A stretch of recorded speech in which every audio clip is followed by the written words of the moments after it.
Hey everyone. So here I'm going to be giving my review of Peter Pan and Wendy, which is the newest Disney live action movie to be released. It came out on Disney Plus this past weekend, Friday, and I've seen it twice now. I seen it initially, the first viewing of it, and then I seen the second viewing of it much later that same day, but I wanted to go back and rewatch it because I wanted to really make sure I didn't miss anything. And I probably still have because there's a lot here to cover. But the second time watching it, I think I noticed some themes that I didn't notice the first time I watched it. So I hope that that will help clear my opinion of this. So what I'll do here is tell you about what I think that works versus like what I think doesn't work, and then maybe what I would have liked to have seen from this. But that doesn't mean that I'm the right one. I'm not the correct one. This is just my opinion. And I would love for everyone to please share below what they think of my comments or critiques and see what you guys think as well. So the Peter Pan animated movie to me is beautiful, and the ride at Disneyland and Disney World is one of the most enchanting, I think, and probably why it's one of their most um, um, special ones in Fantasyland is because of this film. And of course, Tinkerbell is everywhere. Probably the most popular character from this movie. But to me, this has always been what Peter Pan is. Whenever someone talks about Peter Pan, that is the uh, rendition that I think of. The character design, the inking, the painting, it's beautiful because that was back when animation was completely handmade before, they switched processes with Dalmatians and the Sword in the Stone and movies like that. But rewatching this movie, Peter Pan, for the 70th anniversary of the film, I noticed that there were some antiquated things in it that probably wouldn't be in a movie today, which I think is a lot more of like accurate representation of cultures in the movie.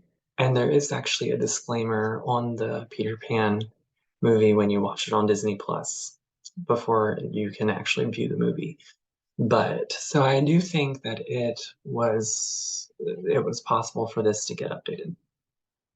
And here we have it.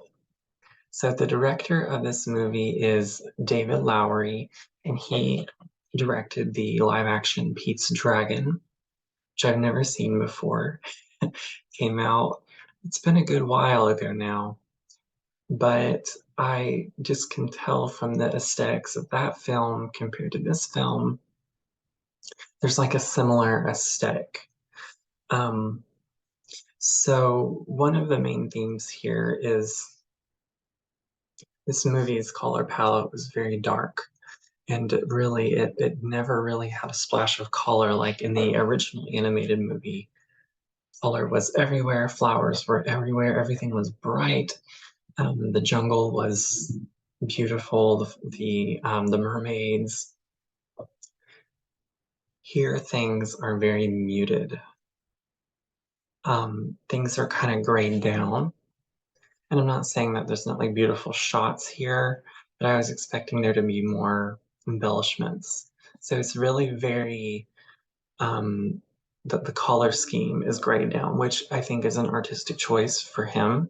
But I think that this could have been, especially with the technology we have now, this could have really been colorful. But in what this movie is trying to say, I don't know if that would work because that would be more fantasy. This is a little bit more realism than what we're used to with Peter Pan. So I think that's why that was so strange to me. Like there are some parts of the movie where it was so dark, like you had to actually make the room that you're in watching it dark. So don't watch this during the day. Watch this at night with the curtains shut because some of it you just can't see. So, and that's his choice. But I'll get to maybe what the message is next. But that's the first thing that hit me just because we're used to the color. My rating of this film, I think I'm in the middle. I don't think it's bad. I don't think it's excellent, but like I'm right there at like it was good. Like I'm satisfied with it. Um, the ending was interesting. So if you're not into spoilers, I will discuss that here in a little bit. So make sure that you turn this off before you watch the movie. But overall, I think it's good, but there are a few things I'd like to tweak, and I'll get to that with the characters. So instead of this movie being called Peter Pan and Wendy, I wonder if it should have been called Wendy, because my goodness, especially within to like halfway through, you find that Peter Pan is really more like the background character, and Wendy here is the one doing all the work and causing all the story changes to happen. And she's really the one who's trying to fix everybody and fix everything. And what you'll find is that Peter Pan is kind of like a damaged person, which they explore and they tell you why here. But Wendy is more like the therapist to Peter Pan and Captain Hook in this movie. And then she's kind of finding herself as well. So I feel like, should the title be Wendy? Which I don't know if that would work, Well, who's Wendy without Peter Pan? But I like how they put both of their names in the title. I think it it just makes us think about her role in it too. It's not all just about him. Um, But in this case, should it just be called Wendy? So my hugest complaint of this film, the biggest complaint I could have of this film is the beginning of the movie. Everything is very rushed. It's like you're trying to touch on story point pieces that came in the original movie where it opens and it talks about each member of the family and the dog, Nana. And in this one, it's like it just checks those little things barely. It's very fast. You have to pay attention or you'll miss these things. There's mom, there's dad, there's Wendy, there's Michael and John. And it's like, it just goes so fast and nothing is really set up. So you really almost have to put it together in your head and say, oh yeah, I know this story. Well, what if you didn't know this story? You wouldn't be able to put that together. You would want explanation, like where's mom, where's dad? So it's very, very rushed until you get to Neverland and get established into the movie. So I just wish they would have spent some time saying, this is who this is, and this is Nana, and this is Mr. and Mrs. Darling. That was never really done, and I think it was done so well in the original. And lastly, my next to complain is that I think that some songs could have been included here, especially during the You Can Fly number. I feel like that would have been wonderful to have that song there. They even put it in the score underneath the characters flying. You can hear it instrumentally, but it's not being sung. And Wendy's mom sings a lullaby that also other kids like to hear in this movie. And it was very reminiscent of the Mother's song from the original Peter Pan. And I wondered, could they have maybe used that song or used The Second Star to the Right as that lullaby? I felt like they had plenty of good music to choose from, and instead they use a Victorian lullaby. So I think it's just, taste, the director's taste, but felt like songs could have happened. So now we'll go into the message. What is the message of this? You heard me refer to it earlier. So, spoiler alert. I think the message of this movie is that growing up isn't so bad as we think it is. Because when we grow up, there's so many things that we can do and so many adventures we'll have. I think that is the message that Wendy's mom tries to teach her. And then initially, that's also the message that Wendy teaches to Peter Pan is like growing up might not be so bad because think about all of the things that you could accomplish and things that you can do. There's also an element of forgiveness in here, forgiving the past, forgiving old friends who have hurt you, forgiving people who have done you wrong. So there's that. That is definitely in there.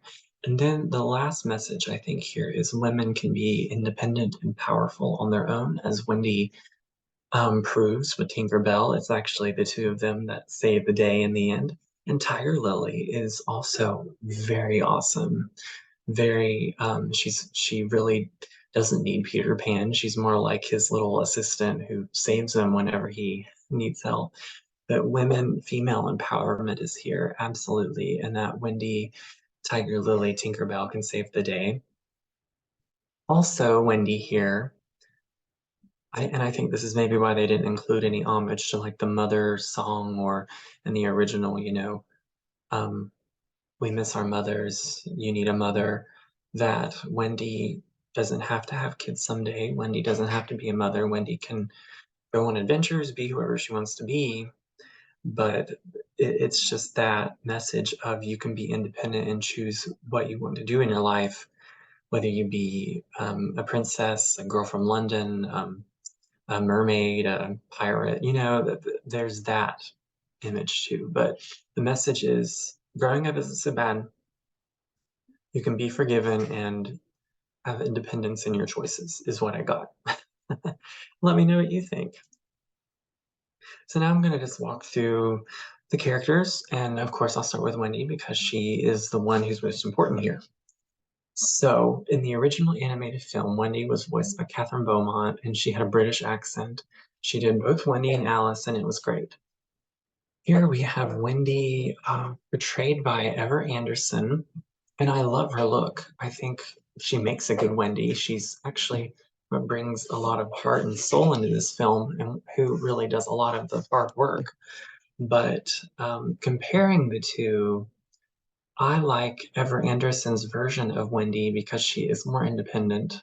She's out of that female conventional stereotypical gender role, but she questions growing up and she goes to Neverland and she says, well, hey, maybe Peter Pan really isn't as amazing as I thought he would be. Looks like he kind of has his issues of his own, and she really gets thinking about maybe I was wrong about growing up. Maybe this is something that all of us do and all of us will face. So I really liked that, and I really liked her fighting sequences. Um, I liked her wit and her heart, and then of course her care for the kids. To try to teach them what's right and teach him what's right. Like I said, I think that she's kind of Peter Pan's therapist through the whole movie. But I loved her look.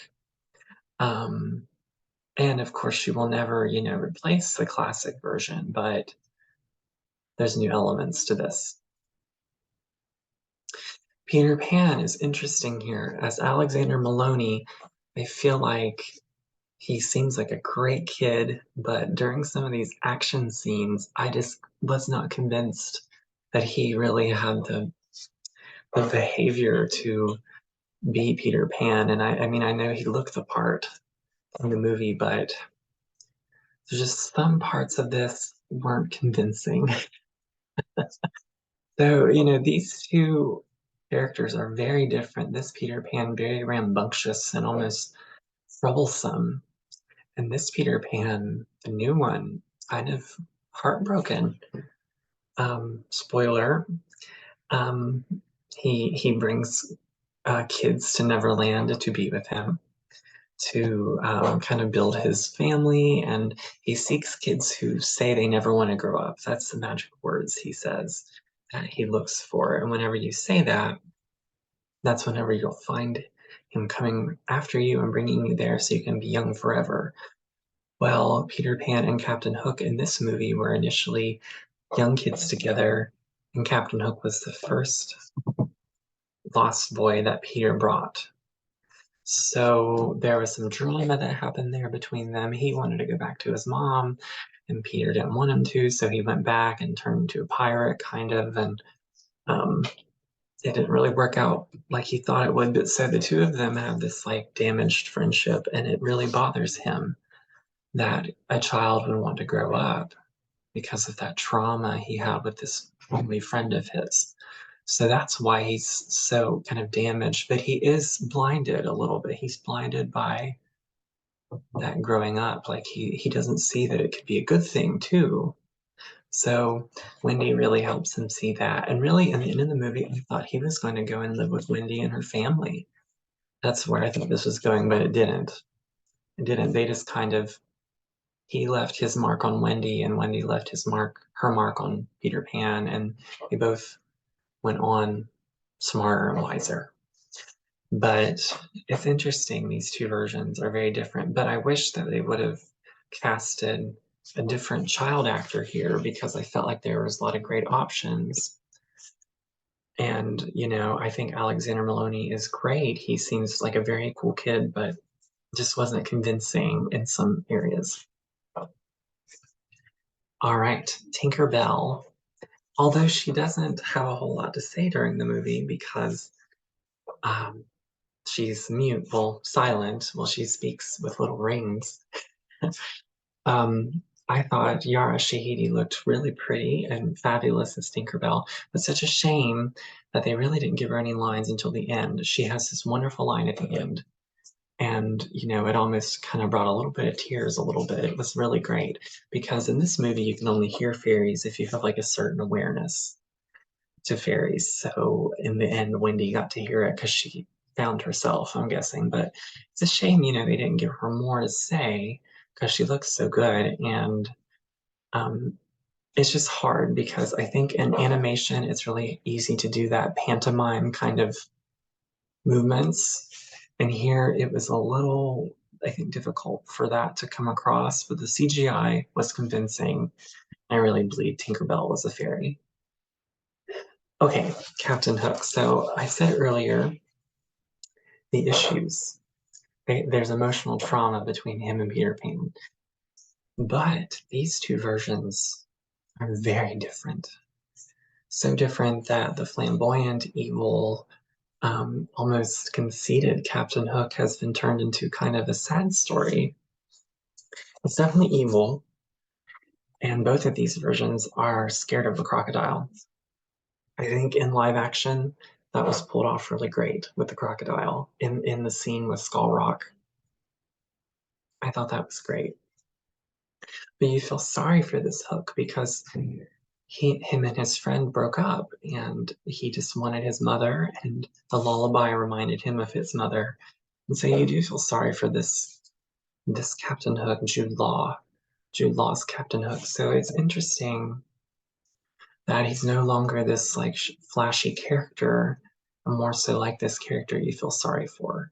So I do feel like that could have been amped a little bit, but I see what they were going for here. Mr. Smee is not as funny and klutzy as he was. Well, maybe he was a little bit. Jim Gaffigan, which was really good casting, I think, for Mr. Smee because of his fair complexion and his hair. And there's no jokes really here for him to do. So he's not really being himself comedian wise with this. Um, but he's more of like a serious Smee who like knows how damaged Captain Hook is. And a lot of the time he kind of just supports him the best he can without getting him mad or getting thrown off the ship or walk the plank. And actually, here Jim Gaffigan is actually kind of on the hero's side as Smee. So he really didn't have a whole lot to do. And I just wish that kind of could have been amped up a little bit more, him and Captain Hook. But he looked great in the costumes, I think. But he's more of like an empathetic, he's not a villain, Smee. Okay, Tiger Lily was phenomenal. And my goodness, this made me almost want Disney to improve a live action Pocahontas. Seeing this, I don't think they will, just for certain reasons, but I thought that she was really great. The actress who portrayed her, the culture was accurately represented, and actually, I think she could have done a lot more. But she kind of upstages Peter Pan a lot in this movie and is a lot more powerful than him, just with her combat skills and such. But definitely an upgrade from the damsel Tiger Lily we did have. The Lost Boys. which now include Lost Girls and includes children with disabilities. And I thought that was wonderful. So I don't really know quite what to call them, so I'm calling them Lost Kids here. And I think they did great. No complaints there. I just think that they did the best with the other characters that they could. Um, Definitely a big change from the stereotypical kind of wild boys into now more like thinking and tinkering kids who are kind of outcasts, and they work together to save the day. They have each other's backs, and they just kind of prove that anyone can be a lost kid, anyone can join this pack. And I thought they were all really cute and charming. Okay, so this is probably my final character discussion before we wrap up. So this was a big change to me because initially, remember I told you that the opening of this film went too fast. You never got to see that side of the father, um, where he was upset with the kids for dreaming and playing the games. I mean, you did see them break the mirror, but it was just very fast. So Mr. Darling and Mrs. Darling were never really introduced. And I love Alan Tudyk. I thought he could have done so much more with it if they would have let him. He could have definitely been Mr. Darling to this level. And Mrs. Darling, I think, was better with her animated counterpart than with Mr. Darling and the old Mr. Darling. There was just no time there. I don't even know why they got Alan Tudyk to do this if they weren't going to use his personality. So it just kind of, like I said, I just think that they checked off barely what they should have checked off, and then they were done with it. And lastly, Nana, which we see for such a short time. She didn't even have her bonnet on. It was just, oh, I was like, oh my gosh, there's Nana. And then she was gone. And I was really hoping she would tag along with them to Neverland. I thought that would have been great, which in the original they had considered that. But you just kind of see Nana for 1 second, check it off the list, and then they're done with her. So I was like, really now? Come on. So I think this could have been much more could have been done here. Okay, so my conclusions. Of course, I will always prefer the original Peter Pan, but this was an adventurous, heartfelt, and tearful reimagining of what Peter Pan means to Wendy and her brothers. And I think that, it's a little bit of a heartthrob, like if you watch this movie, don't expect like amazing good feelings afterwards because growing up does suck a lot of the times. And there's a lot of hard things you have to do when you grow up, but also kids have a hard time being kids. So just be prepared for any feelings that you might have about your childhood with this. Be ready for that. But otherwise, I think it really deepens these characters a little more, especially Wendy, Peter Pan, and Hook. And I think it's worth a watch. So, but of course, it will never replace the original, which will probably remain Disney's go-to version whenever they use Peter Pan. So thank you guys for listening. Leave your thoughts, comments, likes below. Have an enchanted day.